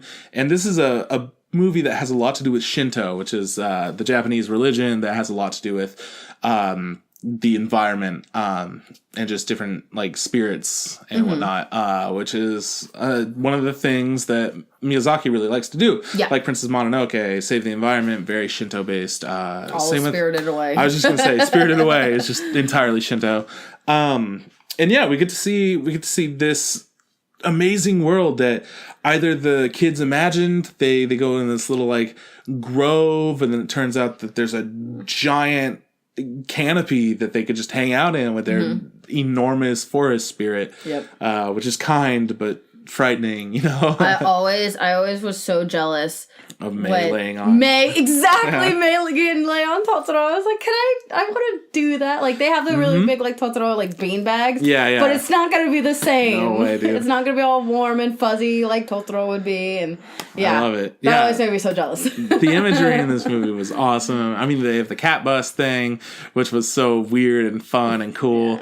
Yeah. The credits to the movie was awesome. They just had all the different, like, creatures and spiders and moths and whatnot, like, popping out, and all the Totoro creatures just like, hey, what's up? Like, it was all just so bouncy back and forth. And yeah, and I can remember like the whole song for the opening credits. If I could sing, I would do it, but I'm gonna break every glass thing in here. The movie's great though. I mean, it's such a lighthearted adventure. It's not serious at all. It's just it's really, really charming. I love it. It's great. But, I mean, like we were saying, they changed the voice acting, so it's harder. You have to find that specific one that you had when you were a kid. My mom did find it for me, though, so I do own that copy. Perfect. Good. Awesome. And yeah, for kids nowadays, they could see the new version of it, which they won't have a problem with, and they'll totally love it. So yep. They'll never even know. This is a great, great movie. I absolutely love it. It's got so much charm. It's got some of the best character designs. I love the dad. He's just like a sweetheart. And It's kind of frantic and trying to make sure everything's good. And the home looks so cool, and just, I don't know, all of it was just such a cool, weird thing. Because, growing up in America, I lived in like a regular ass house, and then I get to see this house that's like really open with these decks, and like everything's wood, and it's got sliding paper doors, and I'm like, this is so weird, and it's really cool, seeing that for the first time and all that. I don't know if I'm like looking too far into it, but I feel like because I don't know if you ever noticed, but the house inside was always dark. Even when they had like a light on and with the gas lamp, it was always, everything else around it was dark. Yeah. But then you see this lavish outside that's so bright and everything. Yeah. And I feel like that is kind of a representation of like what's important. Yeah, if that makes sense. Like, I mean, it's not I'm really sure where I'm trying to go with that, but somewhere similar along that line. Yeah, no, I see what you're saying. I mean, since this whole thing was, about how wonderful and beautiful nature is, I definitely see that being something that could be, a message that they tried to give in the movie, some kind of symbolism between the lightness and the darkness of everything. Yeah, I mean, it was a great movie. I'm sure that there's a lot of stuff that I kind of missed, but it's fun to rewatch every once in a while. It's a really, really fun movie. We could probably talk about Totoro for like 6 hours. So let's move on. Kiki's Delivery Service, which is another one that I watched as a kid and absolutely loved. Same. Hayao Miyazaki made it in 1989, just a year after Totoro, which is crazy to me. It was the highest grossing film in Japan of 1989, which totally makes sense to me. It's a great movie. I think that was the second Miyazaki film I had ever seen that I can remember. Definitely for me, yeah. I saw Totoro and then I saw this one. And Kiki's Delivery Service is about a witch in training. She's a teenage girl, I think. Yep. She's 13. Okay, yeah, she's actually like barely a teenage yeah. And she goes off on her own like personal training where witches go on their own, and they kind of learn how to be a witch. Like, she already knew how to be a witch or whatever, but she's trying to find out what kind of witch she wants to be by forming her own, independence, which, we see a lot of coming of age movies, and it's normally, with teenagers that are a little bit older, and they're kind of like finding that purpose in their life. Like 16, 17. Yeah, exactly. This one is 13. Which I thought was pretty cool that they're doing it so young and showing that you could find that kind of independence even at a young age. And it was a way different kind of feeling than Totoro, but it was also similar because it felt more realistic, which is weird to say since it's about a witch, than Totoro. And it had a lot more moments of like conflict, I would say. It didn't quite feel like an adventure. It just felt like you were watching somebody trying to find her place. Yeah, definitely. Yeah. But man, it was charming. I mean, I love the whole idea of witches. She comes across another witch at a certain point, and she's like, at the very beginning. Yeah, when she's leaving, that's why she's done with her training, and then nose up in the air, snooty. Even her cat won't look at Gigi, and I'm just like, I love him though. Like, as a kid, I was like, what a bitch, right? But now as an adult, I'm like, God, she was a cool witch. I want to be like her. Even 25, I'm like, F her. What? No. Why can't she be nice? Why can't she just be nice? She was doing her thing. You don't know what kind of a witch she is. What are you doing? No, I think she did say, I could have sworn she said at the beginning when they first started interacting, Kiki's like, oh, I'm a witch in training. I'm pretty sure that girl does say what kind of a witch she is, but I just don't remember what it is off the top of my head. I mean, I don't remember. But, it doesn't really matter because she's only in it for 2 minutes maybe. Yeah, maybe. I don't know. But yeah, pretty much the whole movie is Kiki trying to find her place, and she goes and she's just trying to help out wherever she can, and then she turns to a bakery and winds up being the delivery service for them, which is pretty cool. She's helping them out because the baker is pregnant. And I love her. She's awesome. So she was like, oh my gosh, like, no, let me help you out. You need some help, like, clearly. Don't worry about it. Just give me a place to stay and I'm good. She's like, all right, sounds rad. Here, you stay here. And, not a whole lot. She meets some friends. There's a guy who winds up having a crush on her. His whole thing is he really wants to learn how to fly, so he makes a bike that can, kind of fly. And she's like, I'm a witch, bro. And he's like, I got a burn. Dude, that's so cool. I want to fly. So they connect in that way, which is pretty cool. And then, Kiki gets depressed because who doesn't when they're that age and, trying to find their place in the world and all that. And also being that far away from home. I'm 25 and I live exactly. 3,000 miles you get away homesick from my and mom. you're like, damn, this is awful. It does put me in a mood sometimes. Yeah. So I can't even imagine being 13 and so far away from your mom.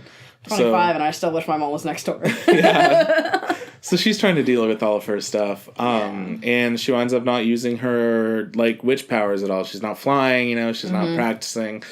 And get out of bed. She stops being able to understand what her cat Gigi is saying, and Gigi's got a killer voice in English. Oh my goodness! So good, right? Yeah, that whole scene just breaks my heart when Gigi's just meowing, and she's just like, "I don't know what you're saying." Mm-hmm. I mean, that's how I feel with my cat. He's just meowing, and I'm like, I have no idea. I actually wanted to name my cat Gigi because he's an all black cat, but James said no. But yeah, no, it is pretty crazy. That movie was actually a pretty wild ride. It was fun. It was a charming, good time, and it's like a European setting. Yeah. A lot of brick roads, and it felt like an older style of buildings and everything. And you have your beat cops with the little night baton, sticks. Nightstick. And I don't know, all of it was such a different setting. It was really cool, It definitely felt like it was more based in reality because of that. And I loved it. It's not super exciting, but it's so good, Yeah, it's not as fantasy. Like you said, it's a lot more realistic, not as fantasy as Spirited Away. Right. But, it's got more than Grave of Fireflies. Yeah, it's very charming. It's a lot of fun. It's a sweet story, it's a coming of age film, which is always going to be good, Love it. It's a great movie. But I don't have a whole lot to say about this movie. It was one of the first ones that I had seen, and I really liked it, and I still really like it, and it's awesome, and I love Gigi, and I tried to make a Keys Livery Service pumpkin for Halloween, but then I fucked up. So, whatever. That's awesome. Yeah. Let's talk about a movie that we just watched, Porco Rosso, which was made by Hayao Miyazaki in 1992, and it was the highest grossing film in Japan of 1992, so that's pretty rad. That's so crazy. Now, this is a movie that I didn't want to watch for a long time. I just never really had an interest in it because it was oh yeah, pig flying right after World War I or whatever, and he just flies planes, and I'm like, okay, whatever. You were sadly mistaken. Yeah, no, it was a good movie. It is about a pig who flies planes or whatever. Yeah. He used to be a normal dude, and then he got a curse put on him, which we never really got the explanation for it, right? I think it was when he said it's because of a certain job that he was doing when in the military. Mm-hmm. Not bounty hunting, because he said bounty hunting was something else, but it was the other job that he mentioned because he did that. When they did the whole scene of all of them flying and then all of them were shot down and went up into that stream of airplane ghosts or whatever. Yeah, yeah. I think that's when it happened. Right. I mean, because but it wasn't. He didn't go to. It wasn't really explaining It wasn't explained in depth. Yeah. Not like Howl's Moving Castle where you see the curse. You're exactly. Right. You're right. Essentially, the plot though is this guy is kind of like a freelance pirate kind of dude, and he, he's a good guy. He's a super famous pilot. Everybody knows who he is, and he's pretty notorious. So other pirates don't like him, and they want to take him out. And the Italian Air Force or whatever doesn't want him either. So essentially, what we see is. Movie starts out, some pirates captured a bunch of little girls, and then he goes and saves the little girls, and it's goofy. All of them look like May from Totoro, and they're 15, and they're crawling all over the plane, and it's just really lighthearted and fun, and I'm like, oh, this is weird, and the pirates are just yeah, whatever, you girls do whatever you want, it doesn't really matter. Yeah. And it was such a charming, fun time, and I didn't expect that. And then it goes on, and he winds up getting shot down by another pirate, and then he rebuilds his plane with this girl who's 17, and she's like apparently a master at plane design and architecture and everything. And at first he's just like, I'm not going to trust a little girl with this. And she's like, wait, do you not want me to do it because I'm a girl or because I'm young? And he's like, well, both. Yeah. Like, to be honest. And then she brings up the point, like, when did you start flying planes? Oh, yeah, you flew when you were 17 for the first time and you were a natural at it? Guess what? Me too, bitch. And so, yeah, they make a deal, and she says that if you don't like it, then you don't have to pay me. Yep. Kind of thing. And turns out he likes it. Yeah, he likes it a lot. Yeah, so they go and they fly together because she's like, what, you're not going to test drive it? And he's like, nah, forget about it. And she's like, okay, well, I'm coming with you and I can change some stuff. Yeah. So she comes with him, and then they get into a whole bunch of trouble with the pirates. They find out that they're still alive and all that. And there's a whole love story with Porco Rosso, which Porco Rosso is like the red pig is what it means. Because he has a red plane and he's a pig. Because his actual name is like Marco or something. Yeah. So Porco is just, Got it. Easy town. So yeah, they wind up having a competition. They're like, hey, aren't like seafaring pilots, aren't they all like under the same kind of code of honor and respect? Shouldn't this be a 1v1 versus like 1,000v1, whatever it is? And they're like, you're right. All right, we'll have the best pilot go against Porco Rosso, and they had a big old fight, and it was a fun adventure story, which it was like a tiny bit of love story. Not really. I kind of felt like they didn't need it, but it was kind of cool how they had it, I guess. It was just like kind of very lightly sprinkled in there. It was more based on Porco Rosso with his airplane more than anything. Yeah, think Beauty and the Beast, but without a love story. Pretty much, yeah. Yeah. We'll call it, we'll say that. That's a pretty good analogy. Right. It was a fun movie. I really didn't expect to like it though, because all that I saw was like war, pilot. Okay, I don't know. I want to watch like a fun adventure. Yeah. I don't really want to watch this give it a message. And then I heard that it was like his most Marxist movie, and I'm like, okay. And it makes sense because it had to do with World War I and stuff. Yeah. I'm like, oh, okay. Well, I guess not really, but it was fun. It was really cool. It was good. I loved some of the visuals. Seeing like the little islands and whatnot whenever they were flying was so cool. And just they had this tiny little cove that they would go into, and that's where he lived, just in this little beach. And it was had a lot of charm and wit, and it was a lovely movie that I didn't expect to like. Yeah, it is. They do very briefly touch up on like how like his curse and everything, but it is really cool that they never figure out the curse. He never once talks about exactly what happened to curse him. Yeah, and the fact that it leaves that whole up in the air part of the story is also very interesting, because normally you get your answer, why these people are cursed, how they have to fix it.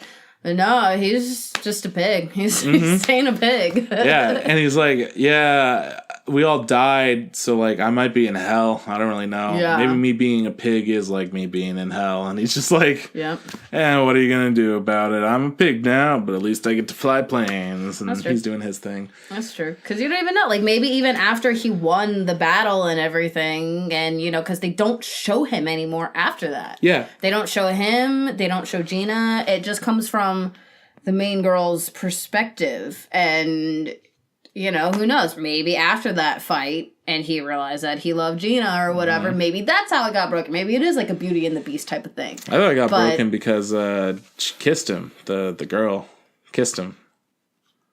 But they don't show if that actually broke it or not. Well, we don't know what did, but she kissed him. And then the guy was like, hey, what's wrong with your face? The end. Yeah, and they never show his face. So you don't know if you don't know what happened. Anything could have happened. He could change to a frog. Yeah, we don't know what's going on. That was a fun, charming movie, and it was very different. I didn't expect it to be that way. I didn't either. It was solid. But yeah, no, it was a great one. All right, let's jump forward in time about 12 years and talk about Howl's Moving Castle, also made by Hayao Miyazaki, made in 2004. It won 9 awards for music, directing, voice acting, animation, writing, and best film. Like, it won several for each, whatever it is. Mm-hmm. This was a good movie. This is... Totoro is my number 1 favorite one. Yeah. Howl's Moving Castle is my second favorite movie to come out from Studio Ghibli ever. Dude, I love it. Howl's Moving Castle I didn't see for a while too. Like, yeah. I didn't know that it existed. Turns out it's based on a book, and they're like very different. We talked about this before on our last Studio Ghibli episode, but this is such a prominent, such a good movie that it's definitely worth talking about again, especially if you didn't catch our last episode forever ago because it was like 11 hours long. You might like to hear about this movie. So this is the first Studio Ghibli movie that had a more like adult story that I had seen, because I know that Princess Mononoke came out before this, which had like exploding heads and like arms being torn off and like gross demons and whatnot. But this movie had like some darker themes, but it still felt so whimsical and bright and like a joyous adventure. Could watch it. Oh yeah, absolutely. Because I can understand Princess Mononoke parents being like, I don't know, it's kind of a little ruthless. I wouldn't want my little kid to see it. Yeah, but, get a little bit older, get to be like 9 or something. Yeah, check it out. It's Studio Ghibli, but they get scary. So yeah. But Howl's Moving Castle, such a charming movie. I mean, it starts out with so much excitement and wonder. You have this girl who's working at a little hat shop, and she sees this man who starts walking on air and like descends down the world or whatever, and she's just like, oh man, he's such a charming looking guy. And they talk to each other, and he's doing this whole weird thing, and she winds up like kind of falling for him. Yeah, It's very, because he already has a reputation before even we get to meet who he is. Of, he is this guy that eats girls. He eats women. Yeah. And, I remember she gets to the bakery or whatever where I don't know really how stepmom, sister, I don't know where, somewhere along the lines, yes. And, she's like freaking out, be like, oh my gosh, they saw you floating down with Howl, and blah, blah, blah, you could have been eaten, or something along the lines of that. And it's just like, I didn't like Sophie as young Sophie. Sure. Once Sophie got cursed, though, and became that old woman, that's where the story picks up. And so much entertainment. The fact that she's just like, I feel like it just kind of like lets Sophie herself just like be like, all right, I'm done with this shit. I gotta fix this right now. And then she just doesn't care about anything anymore except getting her shit figured out. Yeah. And it's awesome because she just, after that point, she doesn't take anything from anyone. Mm-hmm. She doesn't want to listen to no one's bullshit. She doesn't want to she just wants to get this curse lifted. And throughout the whole movie, we see more and more things that have curses and spells put on them. We get to see this, I don't remember if it has a name or not, but the scarecrow with the top hat. The Turnip head. Yep. I'm like, it doesn't really have a name. It just hops around and kind of guides her to the castle, and it's, around. Then you got Calcifer. I love Calcifer. It's the little fire spirit that lives in the... fire demon. He's the one that moves Howl's castle. Uh-huh. Exactly. And then you got Howl, who has a curse on him himself. And then the witch, who also has a curse on her because she can't get Howl's love. Yeah. And then Howl has a curse on him because he doesn't want to give her his love. Right. And then Sophie's just cursed because... Whoops. She's in the wrong place at the wrong time. Yep. But she can't talk about it. And I can't remember, who is the doorkeeper? The little boy? Yeah. What's his deal exactly? It's been a minute since I've seen this movie. Yeah, same here. I don't remember his name, but I think he just is apprenticing ship. Yeah, I was going to say he's training or something. I believe so. And he, whenever it comes time, one of the door knocks, he's the one that always switches it over and answers the door and deals with the customers. So I don't know if Howl actually ever deals with the customers himself. It's always the little boy because he's always in his disguise.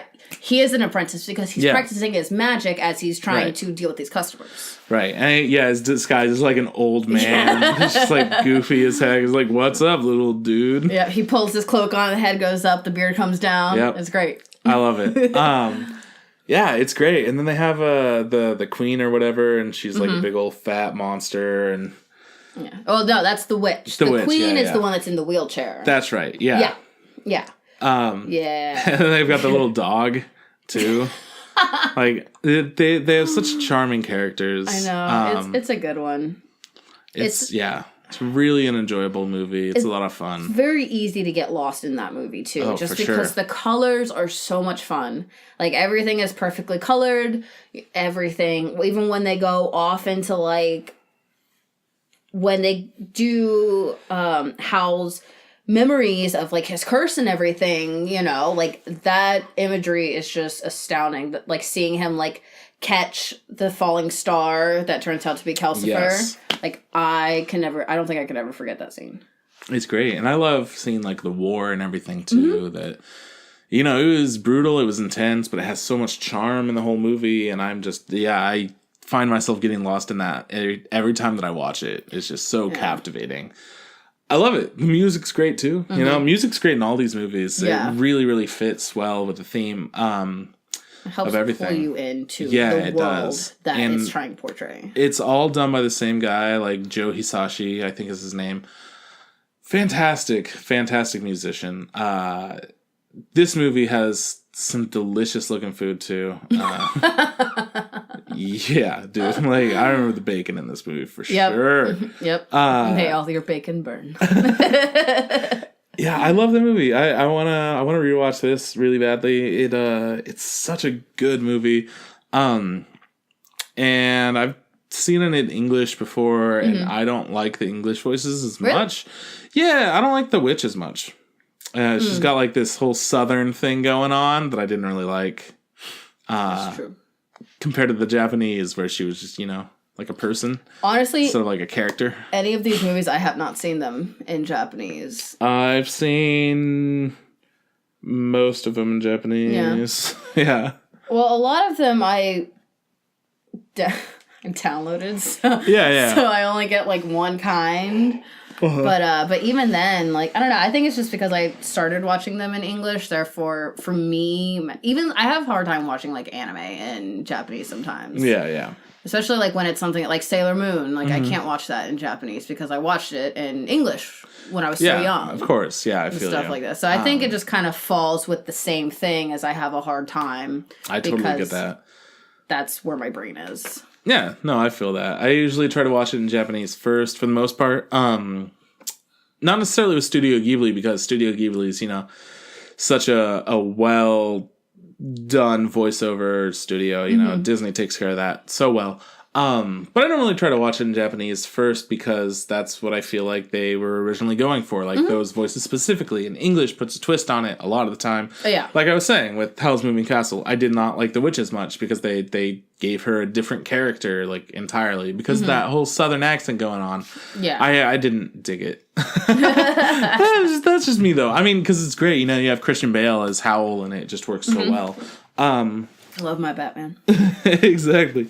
Great movie. I absolutely love Howl's Moving Castle, and all of it looks fantastic. They have a big element of like 3D animation going on, which works well because sometimes the 3D anime does not work well. But this, for the whole castle like moving and everything, very good job. Yeah, highly recommend this movie to people. Let's talk about something pretty recent. Hayao Miyazaki's last movie that he's made. The Wind Rises, made in 2013. It was the highest grossing film in Japan of 2013, which definitely makes sense to me, considering that this was supposed to be his last project or something like that before he went into retirement. So everyone had to see it. Yeah, exactly. But now he's back, so now we have to see whatever his next movie is. Now, The Wind Rises is a movie that I didn't really know anything about. I just got it because it happened to be his last movie or whatever. Yeah. And we watched this together. Yep. It was a very different story than I was anticipating. It's about a guy who decides that he wants to work on planes, and like that's been his whole goal. Big surprise. Yeah. Hayao Miyazaki loves planes and flying and stuff. You'll see it in so many different movies. And yeah, this takes place, I think, after World War One. Right? Like something around there. I'm going to say 1923. I'm just going to guess a date. I'll look it up. But I actually don't know. I kind of got lost in the story. Didn't even pay attention to what time frame it was. It didn't really matter too much. But he travels to different countries so that he could make planes, rather. Yeah. And it was during the like whole boom of wanting new planes for the war. Like he needed to make a warplane. And he didn't want them to be used for that kind of thing. He didn't want them to be violent. He just wanted to build a beautiful flying machine. And I don't remember anything about the character, really. But we watched this in English, I think. And it was so well done. It was really good. He's hired to make a fighter plane for World War II. So, yeah. Okay, yeah. Pretty close. Cool. What year was it? The movie? Well, what year was the movie set, I guess? Years. I know. I just gotta click on a link and find... Do you? Yeah, so we're able to see him go to all these different countries and meet these different people who are working on big projects, and they're like, oh, yeah. I know who I need to go to figure out this bit. This guy is the best guy. Let's bring him over. And, they have this whole style of communication and building planes, and it was a really beautiful story where the main character has these dreams about flying a plane, and there's this man who is like the best pilot of all time. He's got all these women in his plane that are just like absolutely fascinated with him, and it's like who he looks up to, who he's inspired by. This dude who's just like the best plane flyer, pilot, creator man that there is. He wants to be like him, and he wants to make the best planes possible, and he's really doing everything that he can to make those. Okay, so interesting fact that I found. It's actually says The Wind Rises is a fictionalized biopic of Jiro Horikoshi. Yeah. I didn't know it was a biopic at all. I thought it was just a story. I believe it takes place. The movie starts in 1918. Okay. And ends in 1945. So it's that whole like span of time. Yeah, no, because I remember he kept like changing jobs and took a while for things to happen and everything. Yeah. I don't know how 1923 stood out. Maybe that was a setting for a different movie or something. Well, I think it might have said something about 1923. I think he graduated from his schooling thing that he was doing in 1923. I mean, that would make sense. But yeah. Yeah, this had a very different story from other movies because it was such a like set in reality tale with these fantasy sequences where they're flying, but they're just like kind of walking in the sky, flying in the dreams and whatnot. And then he would report to different people. And like he had a very enigmatic short boss that was so entertaining.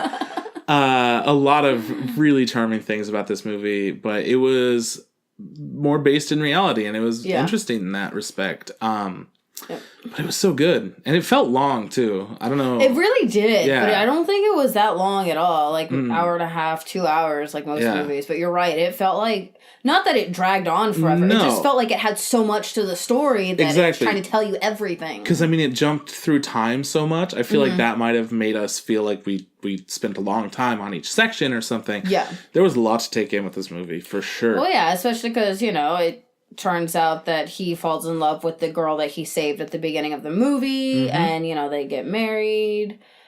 I can't remember if it was like last. Oh, I forgot about that. That was a sad. Yeah, remember because he saved that girl when she was really young. I think it was like her and her mother or something like that. Right. Yeah. And then later in life, she comes down with cancer, I believe, and then later on, she's painting. Because that's where the cover of the movie is. She's painting on that thing, and then her umbrella flies away, and he catches it, and the next thing you know, one thing happens, and then they're talking, and then all of a sudden she's like, oh, I love him, blah, blah, blah, blah, blah, and all that good stuff. But then after a while, once he has to move, she decides that she's going with him and ends up almost not being able to do anything because she's so sick. Once again, another Miyazaki thing there. Sick wife, sick mom. Yeah, she just, laid in bed for the rest of the movie until, I think towards the end she tries to get up and do something or something like that, and it just doesn't end well. No. I can't remember. Yeah, it was a sad little thing. They fell in love. She's like, come here. But she's like laying in bed, and he's at work all the time. And there's that whole drive. Yeah, that was a sad time. Great movie, though. Absolutely fantastic. The colors were so bright, and it's so beautiful seeing all that sky and the fields of grass and stuff. Because I think it took place in, like, France and whatnot. Like, it was all over the place. Well, it was in Germany for a while. Yeah. When he was trying to build the plane originally, it was in Germany. And then... I think they went back to Japan. Yeah. They went all over the place. Yeah, no, they went to a couple more places, but I think those are the two biggest. Yeah, definitely. Where they went. But yeah. Such a good movie. That's also budgeted into my buying as soon as possible. Oh, yeah. And I would recommend this to most people, but it's not the fantastical journe that you would expect from Hayao Miyazaki. It's very different.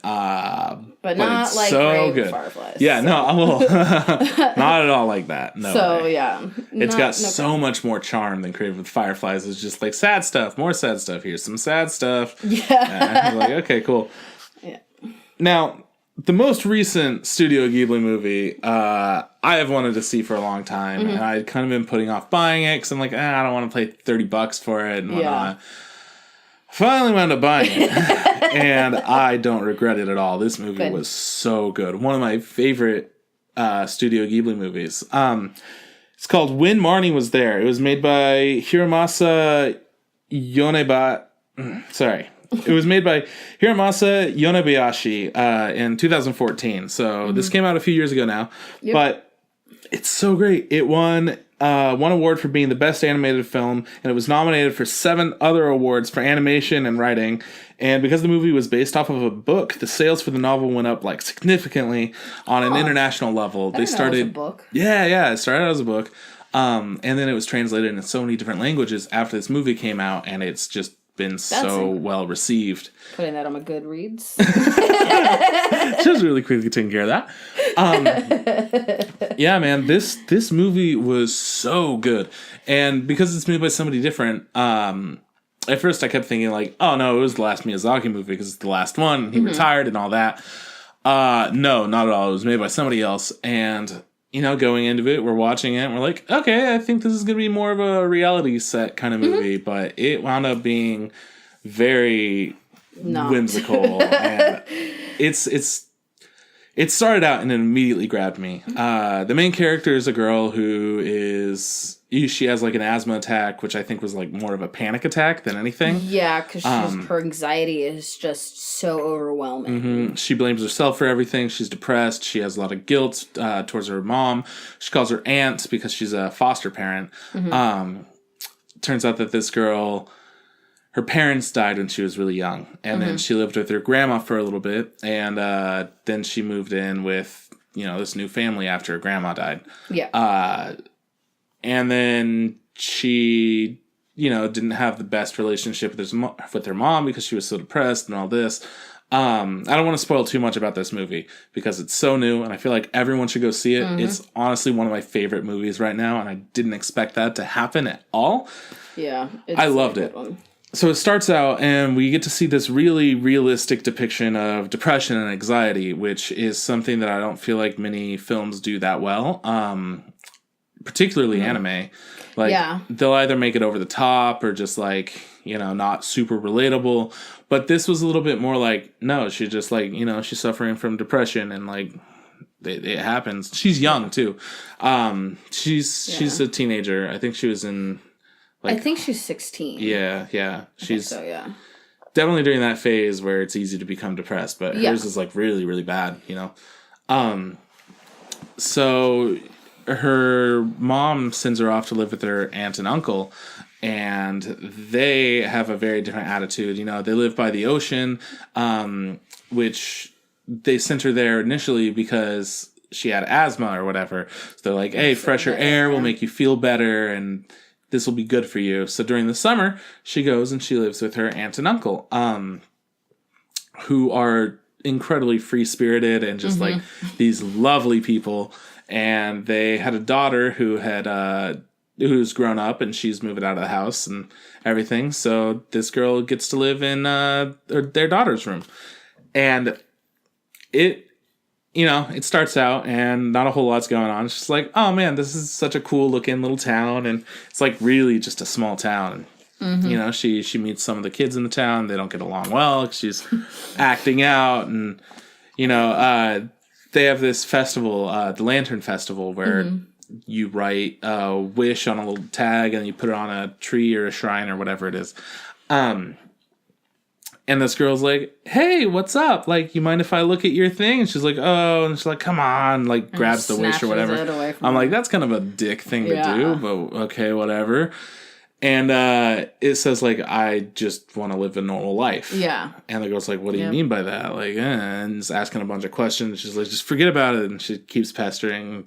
Then she says something about, like, you're a fat pig and, like, leave me alone. And then just runs off. But the girl's like, hey, just forget that, we even had this. Like, really trying to make up for it. She's a nice kid, but she's a little bit overbearing. Is kind of the deal with that. Yeah. And definitely not a good fit for this. This very introverted, depressed, anxiety-ridden girl. Yeah. So she winds up acting out. She doesn't really have any friends because of that, and it seems like it's going to be a bad situation. But she's an artist too, so she's sketching this house out in the middle of like this lake type situation, and it is a beautiful house. And then she goes there and she's checking it out. And then the lights come on, and she winds up being like kind of trapped at the house, and then a local. So the high tide comes in. Yeah, high tide comes in. So then this local like boat dude, I don't remember his name, but he's just like, I don't know. He's the guy that never talks. Twice in the whole movie. He comes up and he picks her up, and then she sees later on that there's like a girl there, and then she comes back, and then the girl and her go off on an adventure, and it's Marnie, and that's where the name of the movie comes from. And they go on these adventures, but then the house is abandoned during the daytime. They can only find each other at night. And it's a story of friendship and like love and caring and kind of French. Hey, we don't know the extent of it. It definitely felt like there were some romantic vibes going on, but it was intended to just be friendship. But it felt romantic. It felt very romantic. A little bit, yeah. I wonder if it would feel that way, because we watched it in English. I wonder if it would feel that way with the subtitles in Japanese and everything, or if it would be... I don't know. Yeah, I don't know. I wonder if it would be less pronounced. I mean, I'm going to watch it in Japanese. Like, I really want to. All right, so, then you let me know. I will let you know. But yeah, no, it was such a charming, wonderful movie, and it had these like this very whimsical fantasy type element to it, but it wasn't like a fantasy movie. But it was. It was so good. I just loved it. The art direction was fantastic. Everything was absolutely stunning. It was gorgeous. The music was fantastic. All the voice actors were great. I have not a single complaint with this movie. I thought it was perfect.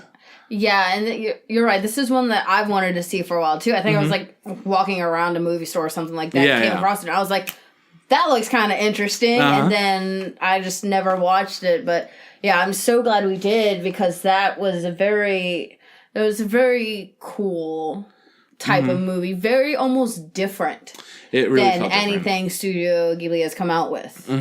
Because it's just... No, I feel like it was a little more Americanized. Yeah, maybe. And I think maybe that's why. But still, even if that's the reason why, it still is just... It was a great movie. Very well done. So good. It definitely worth the watch. I plan to show it to everybody. I loved it. I want everyone to see it. This is a great movie. Don't want to spoil anything about it. Just watch it. Enjoy it. It's got really lovable characters. It's filled with so much heart. It's really good. I loved it. It's made by the same guy who did The Secret of Variety. And, I like that movie, but it wasn't that exciting to me. I still haven't seen that one. It was fun. But this is so good. I love it. But I think that's all the time that we have for today. So people can find us on Facebook. Just look up the Instant Ramen Podcast. And then you can find us on Instagram. Also look up the Instant Ramen Podcast. You could send us a tweet at Instant Ramen Pod because podcast didn't fit. And then you can send us an email, instantramenpodcast@gmail.com. Really any kind of feedback, any suggestions. I haven't seen all the Studio Ghibli movies. I know that Juan hasn't either. We're still we got a bunch to work through. Yep. But I thought this was perfect because Sarah loves Studio Ghibli. Like, who doesn't love Studio Ghibli? But it's a really easy thing to talk about when you've seen so much and such a big part of your movie watching. You know. Anyhow, I think that's all that we got for today. Anything you want to say before... I could say so many more things, so I probably shouldn't. I could talk about Studio Ghibli, I don't know, for 6 days in a row, if I was allowed to. So. Oh, absolutely. Love it. So I guess that's it for the episode. So, Sarah, don't forget... Just add water! Hey, that works. Okay, is that all right? Yeah, that works. Right? That was good. That was pretty right, All right, bye!